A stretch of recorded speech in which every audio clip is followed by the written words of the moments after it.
télévision Futurs Médias mbokk yi jërë ngeen jëf dellu nañu leen nuyu dellu rafetlu ni ngeen àndee ak suñu ay programme am mbégte ànd ak yéen ci Soir d'info tey suñu gan mooy docteur Ibrahima Sy Tour Souleymane Sarr chirurgien médecin légiste la balisticien la mais également mooy secrétaire général bu SAMES section hôpital Roi Baudouin docteur ñi ngi lay nuyu di am mbégte di la dalal ci Soir d'info ci télévision Futurs Médias. D'accord merci monsieur Ndiaye. Vraiment di kontaan trop ci dalal ngeen bi ngeen ñu dalal fii bon di saluer au passage vraiment tout l'auditoire de la TFM il faut dire que émission bi quand même c'est très bien suivi par les Sénégalais et on espère que dina yokk bu baax. sa teewaay fii bokk na ci ñu waxtaane tolluwaayu wér-gu-yaram ci réew mi waaye nag spécifiquement hôpital Roi Baudouin ndax fan yii yëpp dégg nañu fa ak réeru ku am ci diggante direction bi liggéeykat yi syndicalistes yi. tey boo ñu doon tënkal. jafe-jafe yi am hôpital Roi Baudouin li indi problème bi seen digg ak kilifa yi l'hôpital bi lan lay doon. laata ñuy démarrer loolu la première des choses à faire il faut ñu fàttali ne depuis 2 mois tàmbali neen ay waxtaan yu bari bi ci mujj dañoo mujjee même gis taskatu xibaar yi waxtaan ak ñoom artu leen ci li nga xam ne moo nekkoon suñuy mbëbët par rapport à la population de Guédiawaye. Parce qu'on s'était rendu compte qu'il y avait beaucoup de problèmes au niveau de l'hôpital ci loolu dañoo defoon benn plateforme revendicative une plateforme revendicative boo koy def da ngay teg ay bases légales les bases légales en ce qui nous concerne mooy lan la ci constitution bi wax lan la ci ce qu'on appelle la réforme hospitalière en 1998 qui a été même mise à jour en 2015 puis en 2016 lan la ci wax bi ci topp par rapport au code du travail le droit des syndicats yi certes dañ fee war a nekk pour xeexal seen bopp mais ci côté médecine dafa am ñu naan code de déontologie le code de déontologie article 4 bi dafa ne en aucune manière le médecin ne doit exercer dans des conditions qui puissent compromettre l'accessibilité et la qualité des soins chez un patient et que le directeur général de la santé est obligé de le suivre donc ci loolu dafa am lenn lu am ñun ak patients yi déjà dañ koy fàttali dafa am benn relation bu exister boo xam ne c'est une relation très importante parce que kii ñëw moo xam sa yaay la sa papa la wala sa rakk la wala sa frère la day ñëw waxtaan ak yow ci lu bari loo xam ne mënu ko lii fenn loolu déjà c'est un privilège di massaw tamit surtout les populations de Guédiawaye de Pikine et de Kër Massar ñoom ñu fay fréquenter mais ñàkkul ne bu ñu gënee avancer dinañ leen wax réellement les problèmes qui se posent au niveau de cet hôpital. moom laa bëgg ñu waxtaanee ko parce que ci seen i ñaxtu dégg nañu ci gestion dégg nañu ci intimidation dégg nañu ci injure mu mel ne dafa dem ba nit ñu comprendre lan moo waral ngeen jóg di yëngu ba mu jur ak réeroo seen digg ak direction générale hôpital bi. waaw buñ ko doon xayma ci fukki xaaj. juróom-ñaar yëpp c'est par rapport ak hôpital bi nan lay doxee ñaar ñi moo maanaam fekkoonte ne seeni revendication 10 la 7 yëpp ça concerne l'hôpital ñaar ñi mu ngi nekk ci wàllu fayoor ak li nga xam ne mooy tax liggéeykat yi gën a nekk à l'aise bi ci mujj mooy bi ci gën a tuuti mooy wàllu suñu diggante ak direction léegi bi ñu njëkkee mooy les 70% yu njëkk yi 70% yu njëkk yi lan moo ko waral dañoo njëkk a seetlu ne hôpital Roi Baudouin c'est un hôpital de niveau 1 hôpital de niveau 1 bu ñu koy wax dafa am lu muy tekki ci ministère de la santé dans la pyramide mooy hôpital boo xam ne day am service de médecine service de gynéco ak service de chirurgie yàlla def nag hôpital Roi Baudouin mu nekk hôpital boo xam ne ñu bëri dañu koy fréquenter donc de ce fait le besoin en spécialiste dafa bari ñëpp di ñëw ci la chirurgien pédiatre bi ñëw yeneen spécialité ba ñu mujjee nekk 15 bi ñu nekkee 15 nag leen la dafa am il y a ce qu'on appelle le budget de l'hôpital et vraiment il faut le dire ça pose d'énormes difficultés vraiment sur les 70% neen jàpp ne loolu moo ci li ci ëpp importance en effet 2021 budget bi doguma la mais waaw vas-y ñooñu nga wax bi ñu ñëwee fekk ci spécialité yooyu bi ñu ñëwee hôpital dafa waroon changer statut. merci non pas forcément changer statut. ok parce que le changement mais budget bi dafa waroon yokk kon. waaw maa ngi ñëw. allez-y. Le changement de statut d'un hôpital de niveau 1 vers un hôpital de niveau 2 ne dépend pas du directeur. Il dépend essentiellement des autorités ministérielles, du ministre de la Santé en l'occurrence, ainsi que du président. maintenant lan mooy wax ci moom fan la koy teg ba ñoom fan la ñu koy teg ñoom fan leen koy teg fréquentation c'est la fréquentation et tout la demande sociale qui est là ñoom ñooy juger ñun liggéeykat yi lan leen mën a def dañoo war a def ay preuves di liggéey wane ne hôpital bi kat besoin en spécialiste mu ngi fii léegi boobaa ñoom ci leen di mën a intervenir léegi loolu dafa am lenn lu muy indi ci cadre de la réforme hospitalière dafa am lenn lu ñu naan la commission médicale d'établissement commission médicale d'établissement bi en 2015 avec la réforme la modification de la réforme hospitalière de 98 dafa changer ay statut yu bëri benn bi ci njëkk mooy dafa jox doole lu ñu naan CME la CME mooy commission médicale d'établissement qui est composée de l'ensemble des chefs de service et de 2 à 3 personnes qui sont élues par les autres qui représentent les autres médecins gis nga CME boobu ci réforme bi daf ko jox doole boo xam ne lépp luy xew ci hôpital bi d'autant plus que docteurs yi ñoom ñoo xam lan leen soxla ci hôpital ñooñu ñooy taxaw waxtaan ceeg directeur bi yenn yi ci seen coobare bopp la ànd ceeg directeur bi wante yeneen yi ñoom ñooy xelal directeur bi donte que directeur bi nga xam ne mooy suñu kilifa moom moo am le dernier mot. Maintenant le problème qui se pose à Roi Baudouin c'est que depuis 4 ans en 2021 xam naa ne waa Guédiawaye gaw ma ne xam neen ko mais l'hôpital Roi Baudouin avait un budget en 2021 qui était estimé à 1,2 milliard. 1,2 milliard de francs CFA. 1 milliard 200 millions. 1 milliard 200 millions. En 2022 ça a été estimé à 1 milliard 900 millions. Pourquoi? Parce que diggante 2021 ak 2022 il y a 4 nouveaux services qui ont été instaurés. Service de neurologie, service des accueils et des urgences, service de médecine interne et le service de chirurgie générale. Loolu bu ñëwee rek day am besoin en budget boo xam ne day teew ba nga xam ne directeur bi day am possibilité sukkandiku ci loolu pour mu yokk. moo tax mu jugee 1 milliard 200 à 1 milliard 900. En 2023 mu jugee 1 milliard 900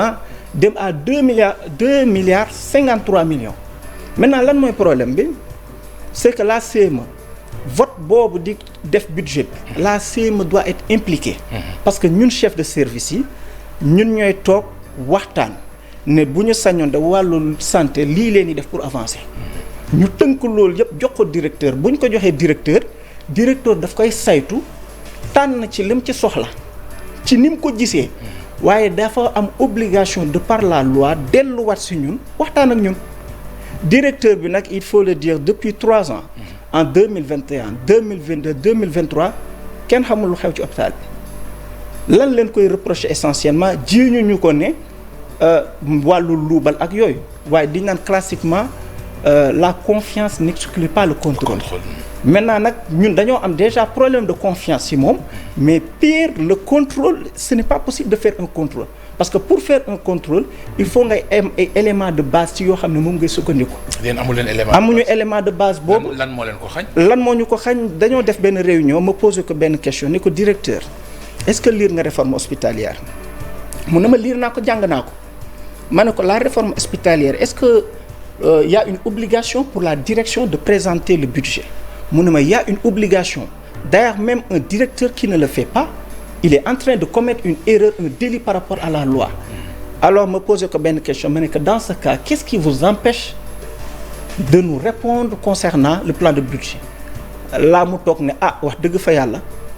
du awma lu ma leen ciy wax alors que loolu maanaam ñun c'est un droit fondamental aussi bien du point de vue syndical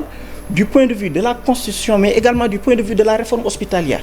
donc le fait de ne pas avoir ces éléments en réalité déjà violation boobu dafa am léegi ci leen ñëw ñu ne ko ñun ci ñetti at budget boobu yëpp milliards yooyu yëpp jàll ñun bëgg neen hôpital bi avancé gisuñu ne day avancé au contraire ñu ngi gis ne day dellu ginnaaw ñu ne ko mais yaay suñu kilifa mais bu ñu sañoon nga wax ci moo ba tey nii ñuy wax ak yow. mais dooguma la mais seen i wax dañ ciy déglu intimidation dégg ci injure publique. xam nga bu ñu demee ba loolu di dégg ci hôpital nit ñi day baax ñu xam lan moo ko waral quand même ndax. waaw ndax bokkut ak du arène nationale ba ñuy dégg intimidation du mbedd mi ku ne xam na ne médecine dafa laaj ñi koy exercer borom xam-xam lañu. ay nit ñu civilisé lu waral lool intimidation yi may dégg injure publique yeeg yooyu. intimidation yooyu yaakaar naa loolu. day baax tamit yéen ñi nga xam ne ay taskatu xabaar leen di fàttali juste ne directeur Cheikh Mbaye Seck il est passé à Sédhiou il est passé à Kolda il est passé à Youssou Mbargane et il est passé à Roi Baudouin. donc li ñu leen di njëkk a ñaan il est toujours à Roi Baudouin. li ñu leen di njëkk a ñaan mooy yéen taskatu xibaar bi il faut que ngeen dem ngeen laajte ngeen def des investigations ça c'est la première des choses. ñun beneen bi ci topp il était accusé de détournement ou non waxuma là ñun mën nañu permettre en tant que journaliste ñu jóg topp ay traçam. excusez-moi mais comme ñi ngi ci hôpital Roi Baudouin donc je pense que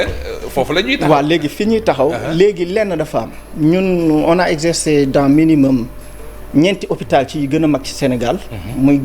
hôpital Fann hôpital Dantec l'hôpital CTO également dans les régions. ñun mosuñoo gis directeur boo xam ne day saaga. directeur boo xam ne day dàggasante directeur boo xam ne day xasaate ak directeur boo xam ne ngeen baal ma ci kàddu bi day sosalaate gis nga yooyu boo ko dajalee en un moment donné ñun leen mooy wax ci dañuy moytu parce que xam nañ ne kii fi ñu jëm ak moom c'est pas bien. Un docteur ne doit pas être là il est censé soigner les populations mais waru fee nekk pour di xeex ñun nag bi ñu comprendre loolu en toute sincérité nekk ñu di xeex ak moom dañoo arrière ne ko yow yaa ngi ñuy woo ci xeex alors que ñun li ñu lay woowee en réalité comme je l'ai dit sur les 70% c'est réforme hospitalière bi li mu jagleel population bi te je peux vous garantir que la population n'est pas au courant population boobu xamuñu lu xew di nga gis hôpital bi mu nekk en piteux état nga naan non parce que hôpital bi amul dara alors que hôpital bi xaalis bi fait circuler kenn xamul nu mu toll léegi beneen affaire ñun mënuñu accuser directeur ne ko yaa def li ou pas on peut pas parce que bu ñu ko defee rek boobaa dinañ wax lu ñu wóoru li ñu mën mooy jox ñu des éléments de réponse les éléments de réponse ça date de 3 ans maintenant benn affaire bu ñuy fàttali mooy du 3 ans rek en 2019 il y avait la directrice Ramata Danfakha qui était là-bas problème yi fa la tàmbali problème bi mu tàmbalee dañu ko tegaloon plateforme revendicative d'ailleurs même autant le ministre Marie Khemesse Ngom moo nekkoon directeur de la santé Abdoulaye Diouf Sarr moom moo nekkoon ministre de la santé Diouf Sarr a fait une visite surprise la nuit mu jaar fa à 22h gis li ñu ko doon wax ci hôpital bi quelque temps plus tard il avait appelé l'ancien bureau du SAMES pour leur dire que dinañ ci ut ay saafara maintenant saafara ñun bi ñu gisoon apparemment dañoo remplacer directrice bi alors que le problème qui se pose pour les médecins c'est pas des problèmes crypto-personnels loo xam ne diggante nit ak nit la ñun nit ki nga teg ko fa nga jëlee ko fa c'est pas le plus important mais boo ko fa jëlee ñun li ñu ampal solo mooy élément de réforme yi nekkoon foofu yi mën a tax ñu xam ba xam ça s'est bien passé ou pas élément yooyu amul et jusqu'à présent li ñu naan les mêmes problèmes les mêmes causes suivies des mêmes conséquences qu'est-ce qui se passe li xewoon 2019 moo nekk di continuer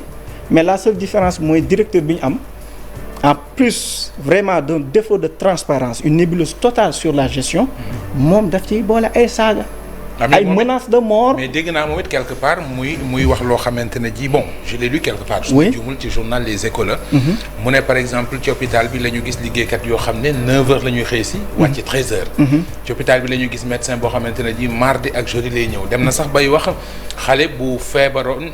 bu ñu jàppoon ne dee na yóbbu ko ci morgue bi 6h après ca la ñu soog a rendre compte ci ne faatuwul xam nga yooyu yëpp aussi bu xewee ci hôpital te directeur ba defu ko quand même bu dee dëgg la c'est très grave quand même. am na beneen bu mu ci dolli. nee na gynéco 4e année de médecine yi ñoom ñooy garde loolu il faut ñu apporter ci ay leeral déjà la première des choses lorsqu'un directeur en pleine sur les journaux il se permet de dire que am na liggéeykat yoo xam ne dañuy ñëw 9h ñibbi 13h déjà lenn diñ koy njëkk a xool par rapport à son leadership est-ce que moom réellement mu ngi gérer hôpital bi correctement ça c'est la première des choses parce que loolu ça devrait même pas être une plainte au niveau des plateaux mais ça devrait être une sanction administrative mais deful sanction administrative bi donc l'autre remarque qui va venir mooy. est-ce que yéen syndicalistes yi bàyyi ngeen ko ci ndax généralement aussi de. non allez-y loolu mooy problème bi en fait bu nekkee administration nga nekk boo nekkee su yoon ça se voit mais lan mooy wax ji lépp lu mu wax en réalité dafa am lu ndaw lu mu wax fàtte leneen. benn bi bu njëkk tontu bu njëkk bi mu ne 4e année de médecine 4e année de médecine déjà démarré wul stage en gynéco les stages de gynéco démarrent en 5e année l'hôpital Roi Baudouin li mu naan les gynécos ils descendent à 15h en réalité les gynécos sont au nombre de 4 médecine jàpp leen ne comme enseignant yi la enseignant di nga gis koo xam ne day dugg 10 heures wàcc midi et pourtant c'est un fonctionnaire de la même manière médecine tu vas voir quelqu'un day dugg à 8 heures def consultation 20 malades cette fois-ci mu am 20 mu pare beneen jour mu am leneen donc mais en réalité 4e année yooyu de médecine moi c'est des docteurs qui ont fini qui sont en 4e année de spécialisation dans les hôpitaux de niveau 3 même les 3e années ils prennent des gardes individuels et ils sont sous la supervision d'un senior donc en réalité 4e année yooyu muy wax ce sont des docteurs en médecine qui ont fait 3 à 4 ans de spécialisation et qui secondairement sont sous la tutelle d'un gynécologue donc beneen bi mu ne bébé bi dee après ngeen baal ma moom moo jàpp ne moo ko wax journaliste yi et ñenn ñi nee neen moo ko wax y a des même bon du ma dugg ci détail ñoo xam ne nee ils ont les audios l'autre chose c'est lui-même qui est sorti pour dire après qu'il démentit xam ma ba xam jot ngeen lettre de démenti bi moo ko def on peut vous donner la lettre de démenti ba tax na je vous dis clairement le directeur des établissements publics de santé monsieur Ousmane Dia en personne m'a appelé à 22h30 pour me dire nous nous excusions des propos diffamatoires que le directeur a eu à commettre. Ah bon? Et nous lui avons dit clairement qu'il fallait qu'il fasse une demande d'approbation pour ne pas dire gondoler médecins yi ne dañoo kontaan ci ñoom. Vous pouvez voir la lettre. Et c'est très simple, Ousmane Dia m'a appelé, il suffit juste de voir s'il y a des enregistrements avec Orange, c'est très simple, il faut juste vérifier. C'est pour vous dire que ce directeur, man de lenn laa leen wax, il faut vous en méfier. Il faut vous en méfier. Également, il faut toujours vérifier ses antécédents, les hôpitaux où il est passé. ngeen def seen investigation ngeen ñëw tam ci ñun. Très bien. Chérif Diamy, responsable Soir d'Info mi ngi may wax ne direction bu hôpital Roi Baudouin bu fekkente ne bëgg nañu teew fii ngir ñoom it joxe ay leeral ay explication gindi askan wi ubbil nañu leen plateau bi heure bu leen neexee ñu ñëw ñu waxtaane ko léegi nag docteur. oui. ñu taxaw ci hôpital bi ak i jafe-jafem. lan ngeen bëgg exactement. li ñu bëgg dañ ko def ci plateforme c'est d'abord le relèvement du plateau technique. gis nga médecine ce n'est pas comme le droit où les textes sont figés. li ngay def tey dans 3 ans ça devient obsolète ça veut dire que day am lu ko raw ba nga xam ne boo ko defatee dañ naan def nga erreur. Roi Baudouin l'impression qu'on a non seulement tëbuñu di avancer mais on est en train de reculer. recul boobu lenn waralu ko lu dul ñàkk déglu directeur bi du déglu médecin yow ñun ñëpp ku ci nekk minimum ñun ñëpp on a des bac+16 on a fait le tour de l'Europe pour venir mënoon neen des ci hôpital de niveau 3 yi nga xam ne y'a tout mais dañ décider ne ñëw neen ci hôpital niveau 1 pour yéegal plateau bi yow xamoo nu muy doxee ñun ñu ngi lay bëgg jàppale mais la moindre chose tu nous impliques. Très bien. Parce que li ñuy mooy plateau médical bi. Plateau... parce que waxtu bi moo ñu def. te d'accord excusez-nous. day seen bëgg-bëgg bokk na ci ñuy relever plateau médical bi. relever plateau médical bi surtout beneen bi qu'on respecte la réforme hospitalière. La réforme hospitalière veut que tout se passe lorsque la CME est là. Présentez ko CME ñun de toute façon on donne un avis mais l'avis est obligatoire mais la décision appartient au directeur. Y a pas de souci. mais ñun cër boobu rek leen bëgg mu delloo ñu ko mais cër boobu je suis désolé sur 3 ans di nga muñ dara mais à un moment donné la grève elle n'est pas bonne il y a des gens qui meurent d'ailleurs même je vous dis pour dalal xel waa Guédiawaye ñun métti lu neen ko mais en plus de cela on s'est assuré qu'il y a un service continu le service continu c'est essentiellement le SAU service d'accueil des urgences la néphrologie par rapport aux malades qui sont dialysés. man mi nga xam ne maa ngi dëkk barab booba ay yëmbal ak yooyu